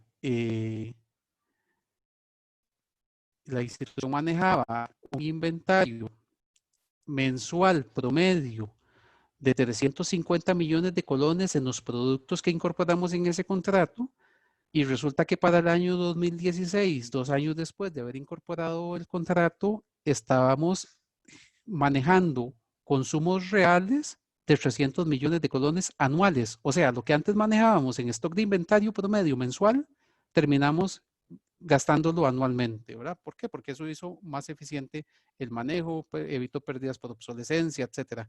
Y con una experiencia previa que fuimos a copiar, que fue la del Banco Nacional. Entonces, ahí son herramientas valiosas donde se nos dan referencias que nos permiten mejorar la gestión institucional. Igualmente, aquí tenemos otras instituciones con muy buenas prácticas. Bueno, ahorita que estamos hablando de los PJs, ¿verdad? El Poder Judicial tiene un desarrollo informático excelente para el manejo de la contratación pública y ha evolucionado muchísimo en algunos temas específicos de la contratación. Igualmente la Caja del Seguro Social, a pesar de que se cometen errores como en cualquier otra institución, pero también tiene prácticas muy buenas, que pueden ser referencia para otras instituciones. Entonces, el mejoramiento continuo incorpora muchísimas cosas, ¿verdad? Pero me parece que es valiosísimo el tema de la integración externa, ir a ver qué están haciendo los demás, recurrir al sector privado, el famoso outsourcing, que yo sé que para los sindicatos esto es mala palabra, sin embargo, dependiendo del manejo que se le dé, más bien hay que verlo como una colaboración para mejorar los niveles de eficiencia y eficacia, que eso lo vamos a revisar la próxima clase cuando hablemos de compras públicas innovadoras, la integración de proveedores, abastecimiento continuo, etcétera, ¿verdad? Clave el uso de la tecnología de información. Estamos en un mundo donde sin información es imposible tomar decisiones y los sistemas de información son fundamentales para poder tomar decisiones correctas. El desarrollo de habilidades competitivas es clave. Vamos a ver, el tema de la capacitación, el tema de la medición es fundamental. Cuando se habla de calidad, la calidad es algo que se puede medir, ¿verdad? Y si usted no puede medir algo, simplemente ese algo no existe. Entonces, cuando hablamos de calidad, en este caso, haciendo referencia a la cadena de Deming, básicamente lo que estamos es verificando mejoras significativas en productividad. Y en el tanto usted pueda medir lo que hace, puede hablar de calidad. Ahora, en uno de los cursos que llevé sobre calidad, nos decían, creo que ya se los mencioné, que, por ejemplo, cuando usted aplica la norma ISO lo que es una norma de calidad, pero lo que le certifica es que usted siempre hace un proceso de una manera estándar. Entonces, puede ser que lo haga muy mal, pero siempre lo hace igual. Entonces, es una pésima calidad, pero siempre lo hace igual. Entonces, se puede hablar de calidad. Es importante medir qué se hace, porque si no se mide, no se puede mejorar. El justo tiempo es una filosofía. Esta nació en Japón.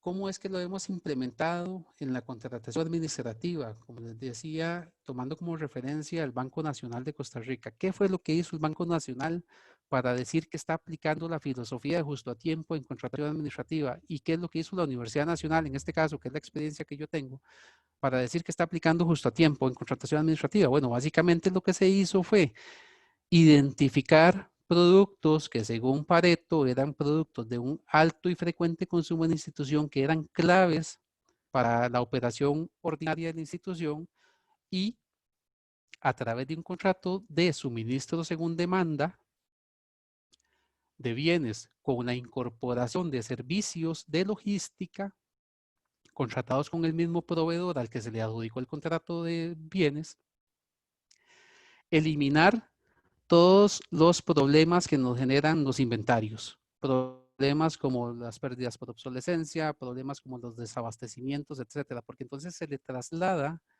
toda la logística de aprovisionamiento a un tercero. Y eso, como lo dice acá la Filmina, ayuda a reducir o eliminar el desperdicio. Yo ya no tengo inventarios inmovilizados, no tengo inventarios obsoletos. Ayuda a utilizar menos recursos institucionales y a poder utilizar esos recursos que ya dejan de enfocarse en el tema del aprovisionamiento a enfocarse en temas más importantes como la fiscalización, como la verificación de la satisfacción de los usuarios, etcétera. Y todo eso se le traslada a un tercero. Entonces, ¿qué hizo el Banco Nacional? Para ser ya más concreto, el Banco Nacional identificó que todas sus oficinas requerían papelería, requerían lapiceros, requerían imagen institucional, etcétera, y genera un contrato en el cual le adjudica a un tercero para que el tercero se haga cargo de la totalidad del aprovisionamiento de esos productos. Por decir algo, eran 100 productos, 200 productos, donde podíamos encontrar productos de papel, donde podíamos encontrar productos de limpieza, donde podíamos encontrar productos de tints y toner, etcétera.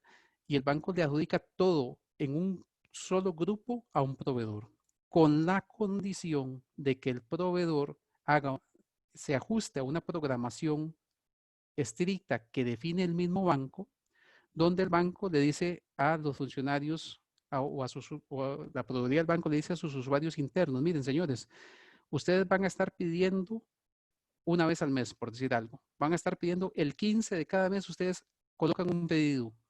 Ese pedido lo procesa la proveeduría y la proveeduría se lo traslada al proveedor y el proveedor el 20 de cada mes, 5 días después, les va a entregar el 100% de lo que ustedes piden en sus oficinas. ¿Verdad? Entonces, lo que hace la proveeduría es generar una especie de intermediación entre lo que pide un usuario y lo que hace el proveedor. Y esto garantiza al usuario que 5 días después de colocado su pedido, tiene los productos a tiempo.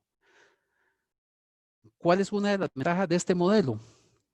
Que si, imagínense ustedes, los que trabajan en las proveedurías y que manejan almacenes, que cuando un usuario pide un producto que debería estar en un almacén, si ese producto no se encuentra en el almacén, la proveeduría tiene que ir a hacer un procedimiento de contratación administrativa para poder aprovisionar el almacén.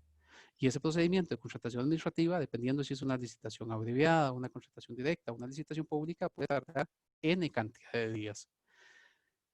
Cuando yo me he trasladado a este proceso de justo a tiempo y el proveedor se obliga a cumplirme los pedidos en 5 días, si le llega un pedido de un producto que el proveedor no tiene en ese momento de abastecimiento, el proveedor no está obligado a hacer procesos de licitación o procesos de contratación administrativa para abastecerse y para poder entregarme a mí el producto, sino que él usa su naturaleza privada para contratar por el medio que sea, pero él está obligado a cumplirme. Entonces eso genera una mayor eficiencia.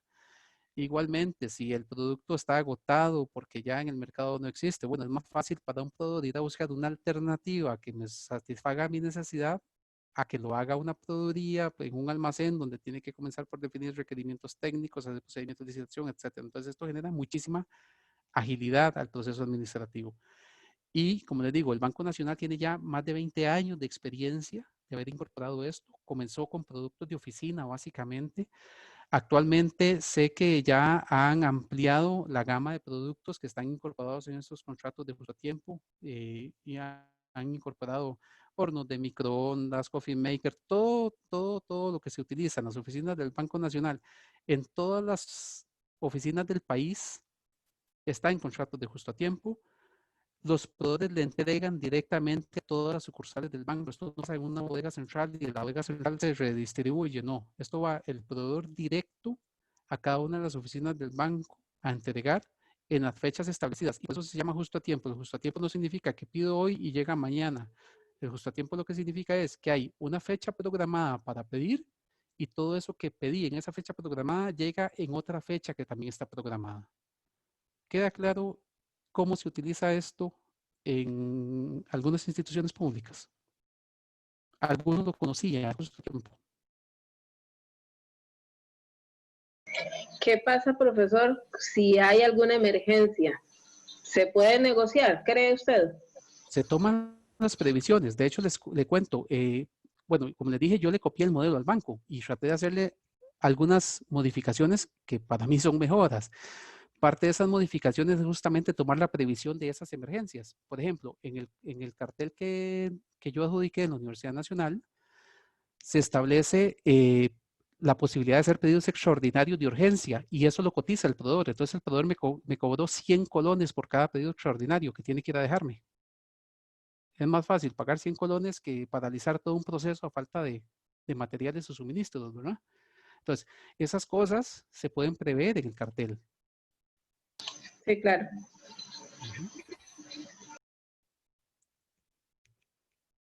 Ok. Otro. Profesor. Sí, adelante.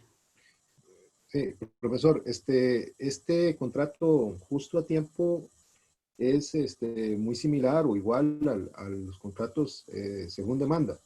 Es muy parecido, pero incorpora la variable del servicio, ¿verdad? Ah, ok.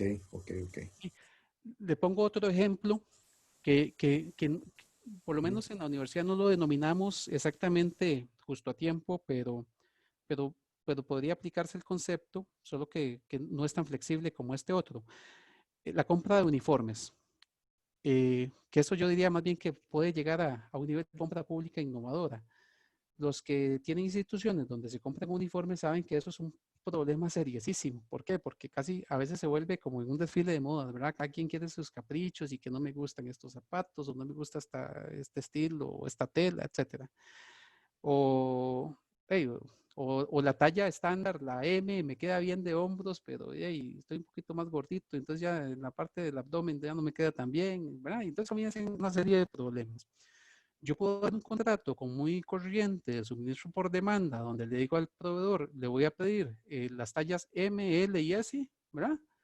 Y las meto al almacén institucional y después del almacén institucional se las distribuyo a los funcionarios. Pero resulta que si el funcionario X me dijo que era talla M, llega al almacén, yo le entrego las camisas talla M y cuando se las lleva después me dice, no me quedan. Bueno, esas camisas probablemente se quedaron en el almacén, a menos de que haya cambios de personal y el otro funcionario al que también le sirva la talla M. Entonces, eso eventualmente me va a generar un problema de aprovisionamiento en el almacén, un problema de manejo de inventarios, un problema de pérdidas por obsolescencia cuando el producto no le quedó al funcionario y me lo devolvieron y ahí se quedó y resulta que al año siguiente cambió el diseño del uniforme, etcétera. Ese tipo de cosas pasan. Los que manejan uniformes saben que esas cosas pasan. Yo tengo en este momento un contrato donde es un suministro por demanda, sí, pero en el cartel obligo al proveedor a que él vaya hacia un proceso de tallaje en una fecha determinada. Le damos unas instalaciones para que haga el proceso de tallaje. Él mide a 1 por 1 los funcionarios al que le va a confeccionar el uniforme, se lleva las medidas, tiene un mes creo para preparar las prendas y una vez que están preparadas las prendas, cada uno de los funcionarios llega nuevamente a esas instalaciones que se adecúan para eso a medirse los bienes. Si el bien no le queda, es un problema del proveedor porque todo lo hizo mal. Yo, universidad, no lo pago. ¿Me explico? Entonces, ¿es un suministro por demanda? Sí, pero tiene todo un componente de servicio que probablemente me lo cobran. Pero bueno, estoy agregándole valor a la compra y estoy eliminando los inventarios porque a la gente se engordó un poquito, porque se enflaqueció un poquito y ya no le quedan los uniformes. Todo eso lo estoy eliminando, ¿verdad? Máxime, en este caso los uniformes, por ejemplo, que si tengo que hacer una licitación pública, cuando hice el levantamiento de las tallas, al momento en que las voy a entregar ha pasado un año eventualmente, ¿verdad? Entonces ya las tallas probablemente hay algún desfase en el tiempo. Entonces, sí, José, es un contrato por demanda, pero tiene incorporado todo un componente adicional de servicio donde le estoy trasladando la responsabilidad a un tercero.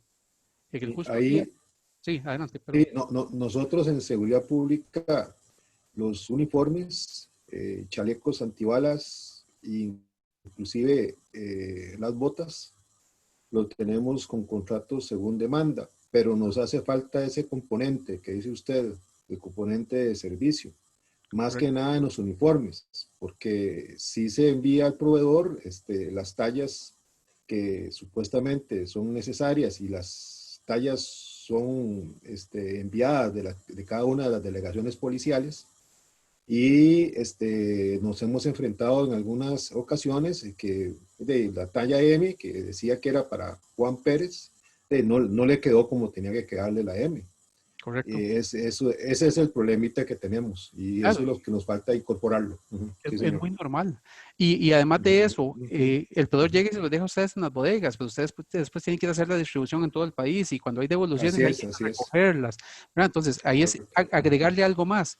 Como les decía en el caso del ejemplo del Banco Nacional, el Banco Nacional elimina el bodegaje de todos esos bienes aquí en las oficinas, en la Uruca, que es donde ellos tenían el centro de logística, y obligan al proveedor a que el proveedor se apersone a cada una de las sucursales y le entregue directamente a las sucursales esos bienes. Entonces, todo ese proceso de logística ya no es un problema del banco.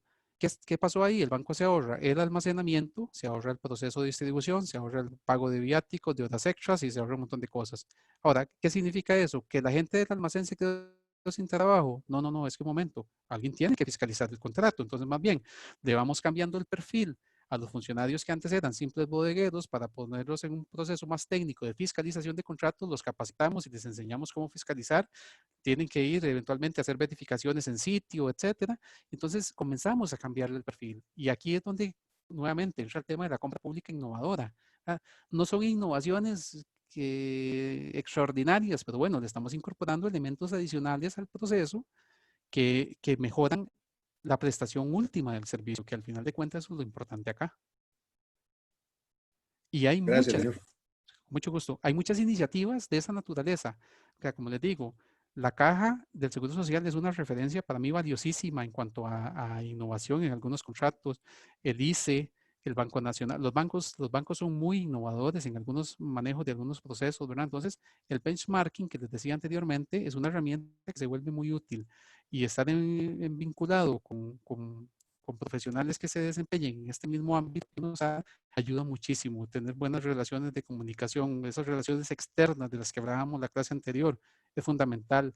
Los mismos proveedores muchas veces llegan y le dicen, mira, es que tal institución está haciendo tal cosa. Bueno, hey, ya tenemos una información ahí que podría ser valiosa. Vamos a averiguar qué es lo que nos están contando y a ver si efectivamente es como nos dijeron, ¿verdad? Entonces, ahí comenzamos a incorporar ese tipo de innovaciones. Ok, entonces, como decía, el costo a tiempo nos genera, es una teoría diseñada, lo que decía la compañera hace un rato, ¿verdad? Andrea, creo que fue, que se diseñó para la empresa privada. El costo a tiempo lo diseñan para la empresa privada. Bueno, pero tiene elementos que pueden ser muy interesantes si se adaptan a la institución pública. Que no lo vamos a poder aplicar 100% como lo dice la teoría. Sí, pero podemos hacerlo. Otra vez, ok. Les decía que si bien es cierto, no vamos a poder aplicarlo tal vez al 100% como lo dice la teoría, eventualmente podemos tener una adaptación que nos ayude a mejorar significativamente la gestión. Y obviamente tampoco se puede aplicar para todo. Yo no puedo aplicar justo a tiempo para obra pública. Yo no puedo aplicar justo a tiempo o no debería aplicar justo a tiempo para aquellos productos que según Pareto están en estrato C, que no son los focos vitales. Yo debería enfocarme en ese tipo de herramientas cuando realmente voy a tener un impacto institucional favorable. Pero para eso necesito información, necesito datos. Y aquí hay otra herramienta de gestión que no es tan moderna, pero a veces en la institución pública parece algo muy novedoso porque no lo utilizamos, que es el análisis de valor agregado. No todas las funciones, no todas las actividades que se realizan en un proceso pesan lo mismo. Hay actividades que usted las puede eliminar y no pasó absolutamente nada. Y hay otras actividades que son fundamentales, que debería tenerse un adecuado control sobre esas actividades para garantizar que funcionen de manera óptima, ¿verdad? Entonces, es importante que la institución, primero, tenga procesos, lo que decía Teresa, ¿verdad? No siempre se tienen los procesos. Primero que los tenga. Y una vez que los tiene diseñados, levantados, utilice herramientas de gestión adecuadas para hacer esos análisis de valor agregado. Usted puede utilizar diagramas de flujo, por ejemplo, y usted en los diagramas de flujo gráficamente se va dando cuenta cuando hay devoluciones y entonces comienza a valorar si esas devoluciones agregan o no agregan valor, si se pueden eliminar, ¿verdad? Y si las puedo eliminar, ese paso que me salto, ¿a dónde me llevaría el paso siguiente, etcétera? Bueno, esto se puede hacer en cualquier organización, independientemente de si es pública o privada, pero para ello se necesita tener claros los procesos. Y una vez que están claros los procesos, yo puedo comenzar a eliminar aquellas actividades que no le están aportando nada al producto final que se espera, ¿verdad? Entonces, esto es fundamental. El problema es que si ni siquiera tenemos procesos levantados, difícilmente vamos a poder hacer un análisis de valor agregado. Hay que comenzar por el principio, y el principio es planifique, organícese, ¿verdad? Entonces, ¿cómo se llama? Todo el proceso administrativo y la organización, levantamiento de procesos es fundamental para poder hacer todo este tipo de valoraciones. Entonces acá gráficamente uno puede decir, bueno, ok, esta es mi operación. ¿Qué es lo que deseo producir? ¿Es esto que estoy haciendo agrega valor, no agrega valor? ¿Qué pasa si lo elimino? ¿Qué pasa si lo transformo? Y esto está muy relacionado con el otro concepto que sigue ahorita, la informatización de los procesos. Una cosa, ya se los había comentado, una cosa es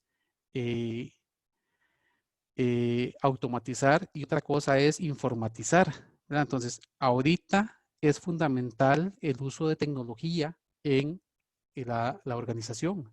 Y este no es un tema de organizaciones privadas, esto aplica totalmente para el sector público. Si no hay información, no se pueden tomar decisiones adecuadas.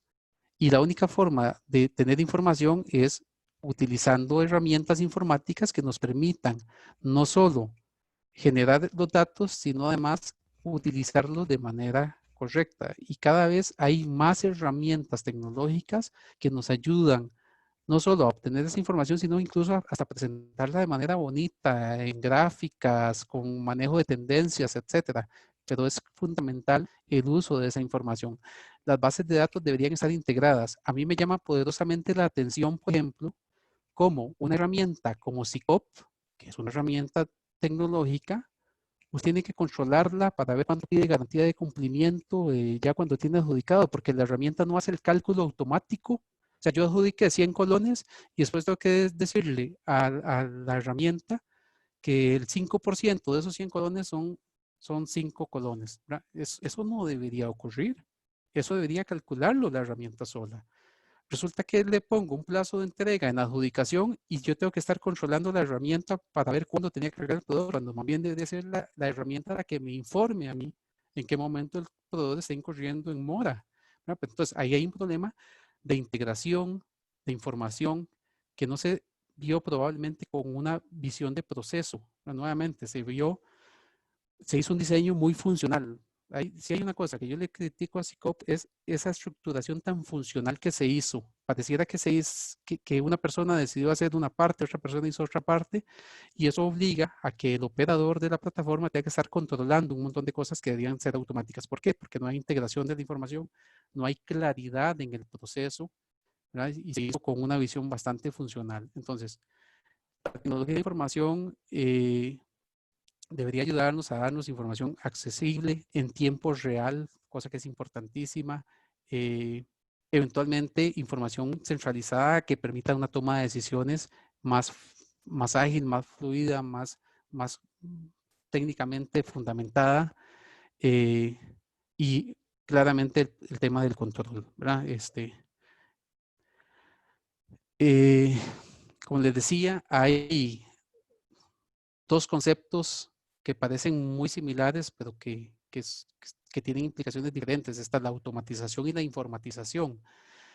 La informatización es más evolucionada que la automatización. La automatización, como lo dice acá, es la utilización de la tecnología para sustituir el esfuerzo humano. Entonces, si yo hago una tarea de una manera concreta y la automatizo, lo que estoy haciendo es que todos los pasos que yo hacía como persona, pongo a un sistema que los haga, pero hace exactamente los mismos pasos. Cuando hablo de informatización, es utilizar la tecnología como parte de un enfoque estratégico para incrementar las habilidades competitivas a través del mejoramiento de habilidades de los empleados. Entonces, Algo tan sencillo como les acabo de comentar. Viene un analista de compras que está utilizando SICOP y decide ponerle al sistema de información cuando está construyendo el cartel que hay una garantía de cumplimiento de un 5%, ¿por qué después tiene que estar esa persona atenta a pedir esa garantía? La herramienta debería recordar que en el cartel estaba el requerimiento, debería saber cuando la licitación está en firme, que ya quedó en firme y que en ese momento inicia el proceso de formalización contractual y pedir automáticamente la garantía. Bueno, ahí se automatizó un proceso. Se automatizó un proceso porque alguien se dio cuenta que la garantía hay que pedirla y previó pedirla en el sistema, pero siempre depende del esfuerzo humano para que se pida. No es el sistema que está haciéndolo de manera automática porque se informatizó el proceso. Entonces, aquí faltó algo. Y esta es básicamente la diferencia entre estos dos conceptos. Nosotros creo que con SICOP estamos en un nivel más o menos aceptable de automatización, pero todavía estamos un poquito lejos de esa informatización. Y eso, SICOP, que es un sistema centralizado, muy estándar, que apenas está diseñado para compras. No es un sistema que me permita manejar la logística de una institución. SICOP no se mete en temas de inventario, no se mete en temas de cómo manejo los bienes, no se mete en temas de cuáles bienes son más relevantes y cuáles son menos relevantes dentro de la institución. Para SICOP todo eso es transparente. Simplemente se automatizó el proceso de licitación, pero no hay una informatización del proceso de aprovisionamiento. Cosa, por ejemplo, que les daba ahora el caso del Poder Judicial. El Poder Judicial sí ha generado una herramienta informática un poco más integrada, donde no ve solamente la parte de la licitación, sino que incorpora todo el proceso logístico que maneja la institución. Entonces ahí hay un esfuerzo mayor de informatización que lo que actualmente tiene SICOP. Y como les decía, al final todo esto debería estar integrado, ¿verdad?, en un sistema completo, donde hay una vinculación no solo con la parte de compras, de licitaciones, sino que tiene que ver con almacenes, tiene que ver con la parte de finanzas, tiene que ver con la parte de gerencia, en la toma de decisiones, tiene que ver claramente con la parte de tecnología de información, ¿verdad?, que es fundamental. Logística es una visión más integral que el simple proceso de compras. Y perdón que insista tanto en esto, pero es que, como les decía al principio, por lo general cuando uno entra a un curso de contratación administrativa, está pensando solamente en cómo se hace una licitación y en lo que dice la ley. Pero es que si me enfoco solamente en cómo hacer las licitaciones, me olvido de toda la planificación, me olvido que esto es un proceso que está vinculado desde la planificación institucional y que el éxito o el fracaso de este proceso de compras afecta directamente la consecución de los fines de la institución. Entonces, no es un tema simplemente de contratación administrativa, sino que es un tema de un proceso integral de logística, de aprovisionamiento, que tiene efectos reales sobre personas reales. Si yo dejé de comprar cosas que eran fundamentales para ejecutar un proyecto, por decir algo, de bienestar social, simple y sencillamente el proyecto no se puede ejecutar y las personas a las que iba destinados ese proyecto no obtuvieron la satisfacción de las necesidades que se esperaban. Entonces, esto tiene impactos sobre las personas. Y no es solamente un tema formal de contratación. Dice Gabriela que en la de compras sustentables hablan de la necesidad de un sistema integrado que integre todas las compras. Se puede decir que SICOP viene con esa integración. Sí, desde una perspectiva de centralización y de control centralizado por parte del gobierno en cuanto al manejo de las compras, principalmente viendo un enfoque de compras de escala, pero no necesariamente resuelve las situaciones particulares de las instituciones, ¿verdad? O sea, la Municipalidad de Nicoya probablemente tiene necesidades muy diferentes a las que tiene la Universidad de Costa Rica. Y SICOP es una plataforma que les permite a las dos instituciones comprar de manera más o menos parecida, pero no necesariamente está enfocado en resolverle las necesidades a una o a otra. De hecho, cuando uno llega a la gente con la gente de RACSA a pedirle un requerimiento particular, lo que ellos le dicen a ustedes es, no, mire, este es un sistema de compras que es general para todo el mundo y tiene que aplicar para todo el mundo. Si usted tiene necesidades particulares, desarróllelas ustedes, después veremos cómo lo integramos, si es posible integrarlas con SICOP. Pero el sistema no viene a resolver necesidades particulares de una institución específica, sino que es un sistema que lo que busca es más o menos estandarizar el proceso de compras y generar una más o menos normalización de cómo se hace ese proceso y además obtener información de manera centralizada. Acá me están indicando que el Poder Judicial se llama SIGA PJ. Sí, correcto. Este sistema del Poder Judicial está integrado con los almacenes, genera información gerencial para toma de decisiones. Por ejemplo, yo sé que les permite hacer pronósticos. El año pasado tuve un par de compañeros en un curso de contratación que estaban en la parte informática del Poder Judicial y ellos estuvieron con el diseño del sistema. Es muy, muy interesante cómo maneja este sistema del Poder Judicial las contrataciones, porque hace lo mismo que hace SICOP, pero un poquito más, ¿verdad? Y ese poquito más adaptado a las necesidades específicas del Poder Judicial. Ok. El tema del ISO, ¿verdad? ISO es otro enfoque, es un enfoque moderno que lo que viene es a generar una estandarización para garantizar la calidad de los procesos de una empresa, ¿verdad? Ahora, como les decía, el tema del ISO básicamente lo que hace es certificar que un proceso se hace de una determinada manera siempre y que el producto de ese proceso siempre va a ser igual, ¿verdad? Eso no significa que sea bueno, ni significa que sea malo, significa que siempre va a ser igual. Yo puedo certificarme ISO para hacer basura y puedo hacer la misma basura siempre estandarizada, pero sigue siendo basura, pero estoy certificado, tengo un proceso de calidad, siempre hago las cosas igual de mal, ¿verdad? Entonces, el ISO lo que le garantiza es una estandarización del proceso. Ahora, evidentemente, si uno gasta tiempo y esfuerzos en levantar procesos, en construir herramientas, formularios, etcétera, para garantizar que siempre se haga igual, pues uno esperaría que los resultados de ese proceso sean un producto bueno. Pero lo que hace el ISO es simplemente certificarle la estandarización y que siempre va a obtener el mismo resultado haciendo el proceso de manera similar. Como les decía, cuando se habla de calidad es una serie de características que se pueden medir, ¿verdad? Entonces, tener sistemas de calidad significa tener elementos como manuales de calidad, equipos de medición, carpetas de procedimientos, personal capacitado. Es generar toda una organización bien estructurada, bien documentada, donde haya una garantía de que siempre los insumos me van a generar productos casi que iguales, ¿verdad? Entonces, lo que hay es una normalización de procesos. No sé si dudas, comentarios hasta acá. Ya estaríamos terminando el tema de hoy. Vean que todas estas cosas son aplicables en la institución pública, ¿verdad? Pero un poco lo que decía la compañera que le pasa a ella en el Banco Central, ¿verdad? A veces hay muchísima resistencia. Bueno, a veces no hay mucha resistencia. Creo que es un tema que ha venido cambiando un poco lo que decía Andrea. Hay nuevas generaciones de gente que está comenzando a trabajar con niveles de profesionalización distintos.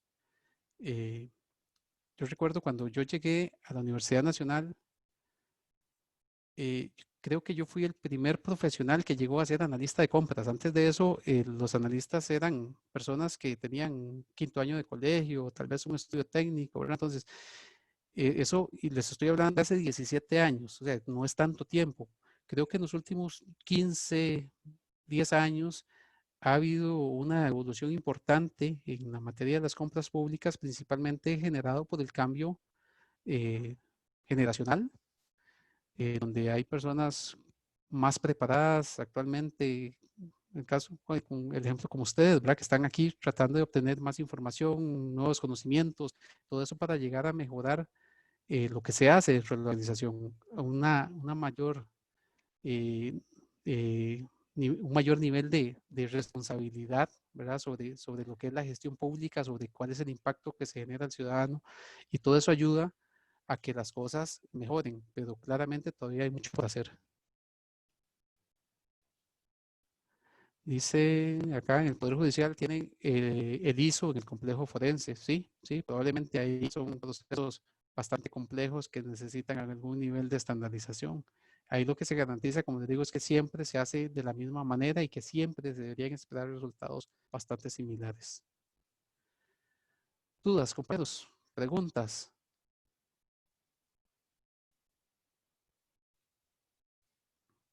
¿No?